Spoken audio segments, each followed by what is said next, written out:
Check this out. Tom Savage press conference last night.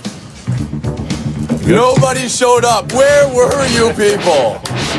Check this out. Adam Schefter report that Crabtree taped his chain to his own flesh, knowing he was facing Talib. That is how you report, people. You need to see the torn chest hair to prove it. Let's go around the horn. He talked to the media later. It's Around the Horn, the show of competitive banter. Here's Tony Reale. 2 games each for Aqib Talib and Michael Crabtree. Will start there. In the history of NFL suspensions, 2 games is among the longest for on-field infractions. Jack Del Rio tweeting, it was hard to understand the reasoning based on the most recent ruling with A.J. Green and Jalen Ramsey getting no games. But that kind of avoids the chain history between Talib and Crabtree and the aforementioned chest hair investigation that Adam Schefter deserves a Pulitzer for. NFL says it's 2 games to get the players' attention. Pablo Torre, we'll start with you. Does this have your attention or does it have your curiosity?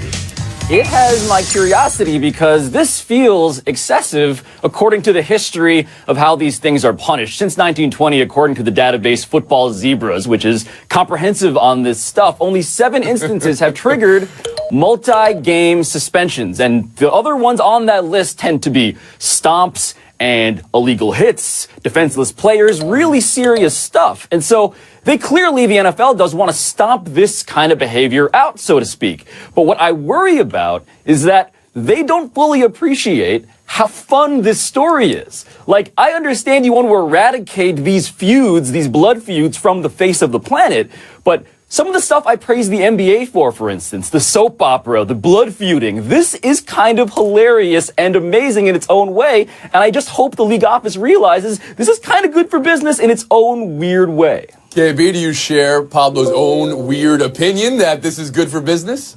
I don't know that it's good for business, and I don't know it's good for the NFL to police it like they did. I mean, as we said the other day, this is, and Pablo just alluded to, this is just a feud between 2 guys, right? They did this before this season. They're not going to meet again. It had no impact on that game. It shouldn't have any impact on any games going forward, but it will now because... You don't think it had an impact on the game that 2 starting players were out for the remaining 50 minutes? No, because, I mean, it's 2 bad teams playing each other. I mean, that's what it came down to. And so, to me, if the commissioners really wants to get to the bottom of this and stamp it out, then what he ought to do is bring these 2 guys in this week on their off day, sit them down in his office, and read them the riot act. I don't understand why you have to suspend them for 2 games. And I also know that there are people who have studied this thing, maybe even a little bit more than the Football Zebras, people like the renowned, the late sociologist Herbert Simons out at Berkeley, who looked at these things and how leagues try to control the behavior of black athletes in particular. And all of those instances you mentioned since 1920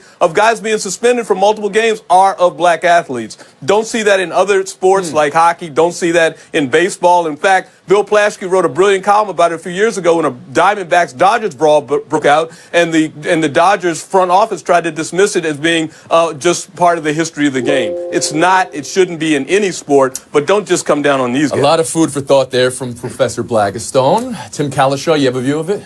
Yeah, I do. First, I want to, as far as Pablo goes, this is not good for business, so I would dock him a point for that if you like. Well, let's see if you can prove it. You're not hosting. As far as what KB is saying, I agree with part of it, but, I mean, I think the stupidity of the players involved is what gets them this penalty. You can say the Raiders are a bad team, and they're a very disappointing team. They're also a game out of first, so it's dumb for Crabtree to get himself kicked out of that game, and now he's suspended for 2 more. I think a 1-game suspension is probably more appropriate, given that we saw something similar with A.J. Green and Jalen Ramsey, and they get 0. So I don't know how you go from 0 to 2 that quickly.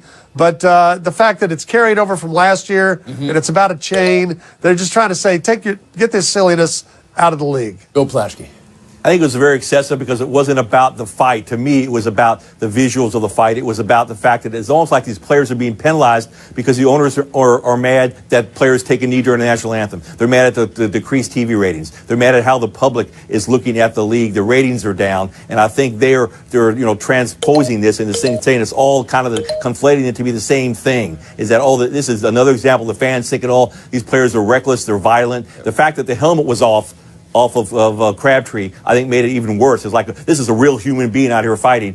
Totally excessive, but totally because of the way it looked and because of the league's problems, not because of the fight itself. Does anybody else think there's something to what Plaschke's saying here, that the league is transposing and conflating all the other not so great headlines of their season onto this fight? Yeah, I think so. Kevin, go ahead, please. I think so, just because of the fact that you're talking about roughly 1,700 players in the NFL, and all the games that happened the other day, these are the two guys that got into a fight. Two guys. That's it. And we have all of this. It did stream out to the sideline, and then there were more guys involved. 3 were ejected in the game. I think they potentially could have ejected more. At one point, it was Crabtree versus the entire team of the Broncos. Go ahead, Pablo, after the horn, please. And I would add that discipline can resemble control, even if those are not the same things. And what I would add to the absurdity and the fun of this is there is a tape sponsorship out there for one of these two men. It is a race now to find out who gets that first. Kalisha, you want a real quick what one? Pablo sees as fun, a lot of us just see as really stupid that a man taped his chain to his chest. That's amazing, Tim. That is amazing. That's not amazing. What's amazing is one panelist had a sociologist as his background research, and another had football zebras as his background research. That is amazing. Shout out to the zebras. Both deserve points. We'll move on. Ravens 23, Texans 16.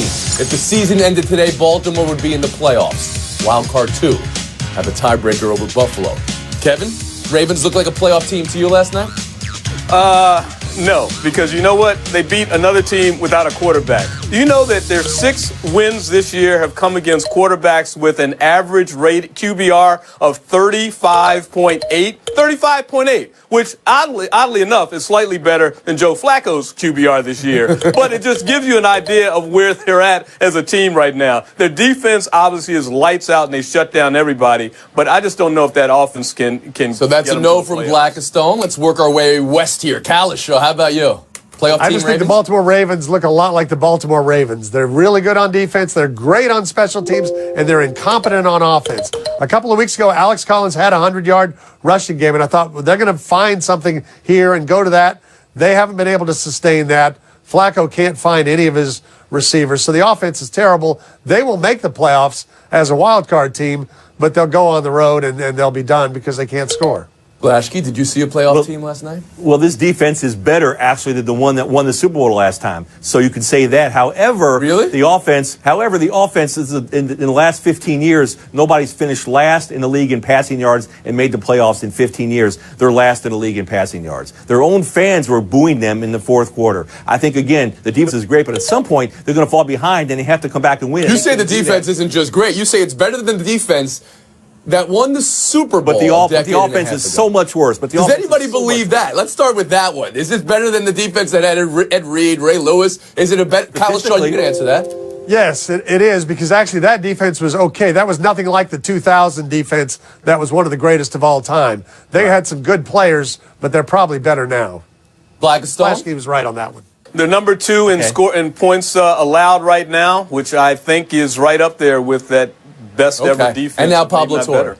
Yeah, I mean, to Plaschke's defense, the Ravens lead the league in takeaways, and the Ravens, when I shouldn't have done that. That was a mistake. But when they hold the opponent, or when they score, rather, 20 or more points, the team is 4-1. They're 2-4 when the offense can't reach that 20-point mark. And a lot of the problem here is, of course, Joe Flacco. Since signing that massive deal, since winning the Super Bowl in 2012, he is dead last in the league in touchdown to interception ratio. He is dead last in the league right now in a bunch of categories, like yards per attempt, number 31 in passer rating. He's just an incompetent quarterback in a year of great quarterback incompetence. So that defense is holding its weight. It's just the offense is truly terrible. Quarterbacking incompetence around the league. Maybe Sam Cook.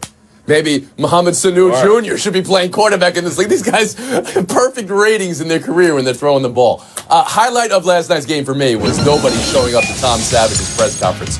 So he left. Marshawn Lynch should demand all members of the media get fined. Tony, he talked again. He talked in the locker room later to everybody. Now settle down, Bill. I'm just kidding here. But you guys get worked up when they don't show up. Now you guys don't show up. Speaking of press conferences, Chuck Pagano's yesterday. You ever see the movie Groundhog Day? What do you guys do? You spend so much time on Twitter, you're not enjoying the better things in life. Tim, is Pagano trying to tell us anything here? Yes, he is. And if you watch the whole thing, if Pablo wants to see something fun going on in the NFL, watch the entire press conference. He goes off on the whole rant about Groundhog Day, and then the thing about hurricanes coming up the east. It's all very, it makes a lot of sense. Everybody's panicking because they lose these games. Really? Yes. They lose these games in the second half. Everybody knows these storms are coming. They got to find a nor'easter to stop the storm and keep it from doing damage. I thought it was... Since you called out Pablo, you can respond right now. I loved this. This is the most I loved Chuck Pagano in his entire tenure.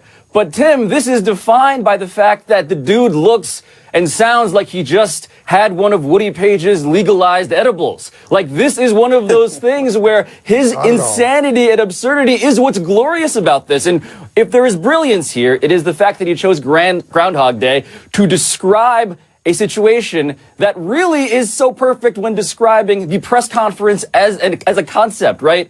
Every press conference in the NFL is the same, except for this one, in which a guy is reliving the same cycle over and over again out loud, which is just a glorious thing to behold. I brought this up as a joke. I didn't think we were getting a senior thesis out of Pablo Torre. Kevin, I have sociologists on my side, Bill, too. do you have anything on Chuck Pagano's press conference? First, I thought it was brilliant, the fact that he was singing at the start of the press conference a Sonny and Cher song that was on the radio in Groundhog Day. All right, so Pablo's right. That's absolute brilliance. However, it also looks like he hadn't slept in about 3 days, and he looks like a guy who has...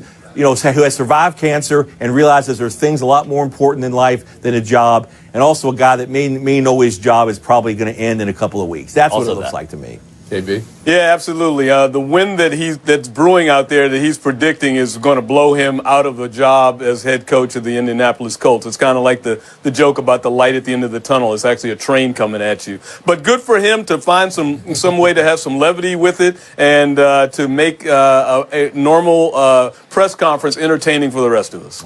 I got you, that first step, guys. It's a doozy. We're going to take a break right here. Buy or sell in 2 minutes. Snickers satisfies.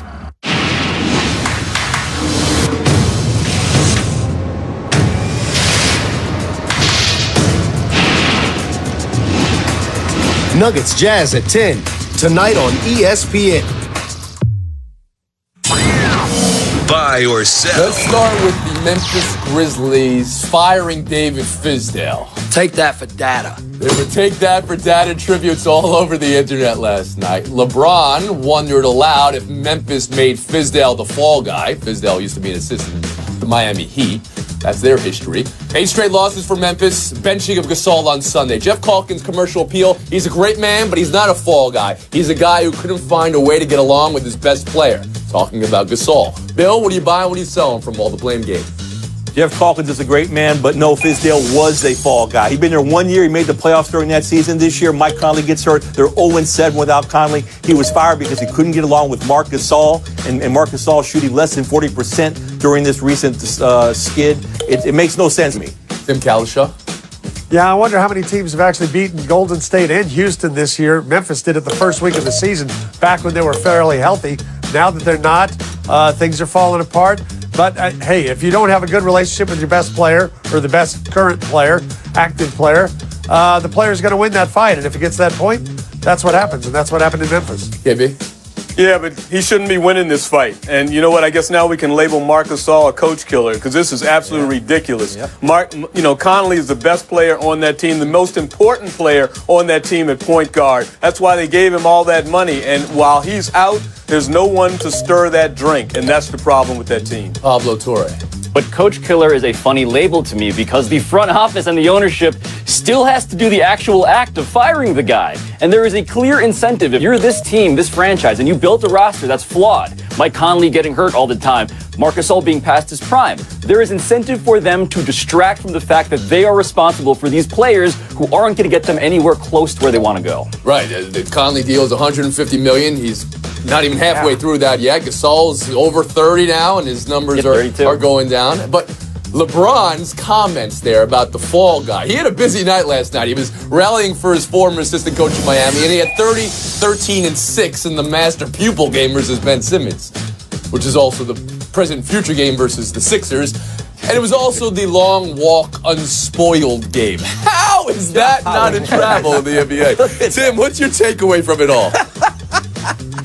My takeaway is trying to get that last image out of my head. And this was LeBron versus Simmons, at least in LeBron's mind. And I think over the course of a long 82-game, sometimes boring season, he uses things to fuel him. And there'd been talk about Ben Simmons. So, hey, I'll go out and I'll score the first 9 points and 22 at halftime and put this kid away.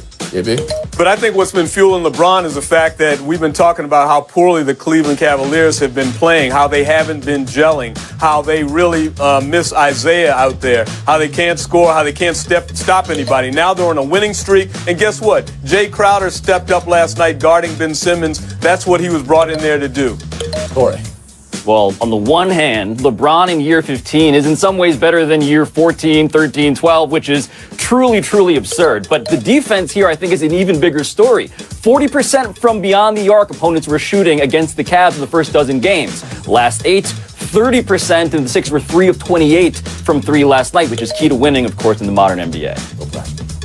I love it. Of all the stats and flash and everything, the NBA is still a game of human beings. And this, to me, was Jay Crowder trying to impress his new teammate, LeBron. Crowder's still new there. He thinks LeBron wants his honor to be defended. He turned it up against the kid.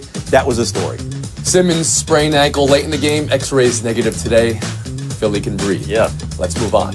Buy or sell 3. Tennessee interviewing Mike Gundy today. They made a play for him 5 years ago. Got Gundy a nice raise at Oklahoma State. This time, incredible pressure on Tennessee to hire a coach. KB, you buy this choice for Tennessee or for Gundy? But wait a second. Tennessee just chased away at least his fan base, Greg Schiano, because of his relationship in the Sandusky case back at Penn State. This is a school that just went through a sexual assault settlement for several $1 million just the past year. And now maybe they've forgotten, but people should know that Gundy also, when he was at Oklahoma State, brought in a kid whose scholarship had rescinded at Texas because he had been arrested for sexual assault of a 12-year-old. So how does this wash? I don't understand it. Pablo Torre? Well, I think it washes because Gundy is a way better coach than Greg Schiano. And you're very correct on this, KB. If zero tolerance for this specific issue, the defense of children, is the motive that we've heard in the last couple days, then Mike Gundy extending this scholarship when Texas wouldn't, and then standing by the player, playing him into November until days before he pled guilty and was ultimately sent to prison, that's probably going to show up on the record, or at the very least it should, if we're being consistent. You guys, for more specifics, are talking about Chris Collins, a linebacker for Oklahoma State in the 2007 season, who did plead guilty to sexual assault of a 12-year-old. Bill Plaschke. Yeah, if this flirtation continues with Gundy, we'll be hearing a lot more about Chris Collins in the coming days. I don't think he's going to take the job. I don't think he wants the job. He's been at Oklahoma State 18 years, 13 as a coach. He has a huge budget. He has a lifetime contract. He can win a national title there. I don't see him even want to get into this mess. Tim Calishaw. I think he's had some reasons to want to leave. I don't know if he has as many reasons now. And I just don't know if there's been enough time that this case that we're talking about can be not brushed aside, but we got to remember how differently we viewed things and how differently administrations handled things. Even when Bob Stoops left last year, he said the Joe Mixon penalty, when it happened, seemed right. But then after the Ray Rice tape, it didn't seem like enough. The world has changed drastically, as we know, in 10 years since then. And maybe Gundy can offer up that if this comes up in the discussion, which I'm sure it will. Thanks for your thoughts on that. Kevin Blackistone, Pablo Torre showdown. Showdown 1 is retweet trolling Nick Saban. It's what Lane Kiffin did yesterday. The initial tweet wasn't exactly accurate when it came to Saban's quote. The rat poison was provided by Kiffin, and that's an old line by Saban. So, KB, fair or foul? Well, I guess it's a little fair and a little bit foul. You know, if you're going to do this on Twitter, you know, you try to be accurate all of the time. But the one thing I would say is, at least he did win his conference championship this year, right? He won the Conference USA. KB, it is fair. Lane Kiffin is at Florida Atlantic, and we are talking about him as much as we ever have recently. The dude is out here scrapping for memes. Accuracy is beside the point. He just wants to be in the conversation, and he clearly is.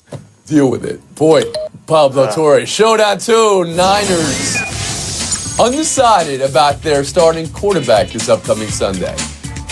Jimmy Garoppolo or C.J. Beathard? Who is your QB1, Pablo? The 49ers are 1-10.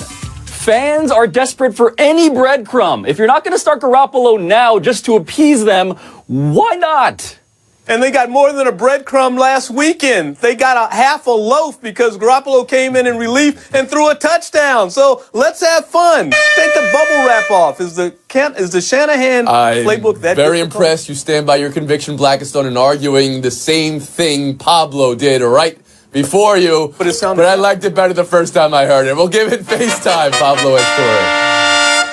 Many people are applauding a new statue of Cristiano Ronaldo in Madrid. Real Madrid has this new museum, and they built a statue for him, and it's very handsome, and that's fine. But they're praising it by insulting the old statue. And as the only around-the-horn panelist to visit Cristiano Ronaldo's airport, Cristiano Ronaldo International Airport, on the island of Madeira, I can tell you that this was absolutely the best depiction we could imagine. There was a line behind me to take photos with that statue, for the record. So there's capitalism as well here, besides art. You're a little quick at having that photo ready for your FaceTime there, Pablo. I'm not sure. Sometimes the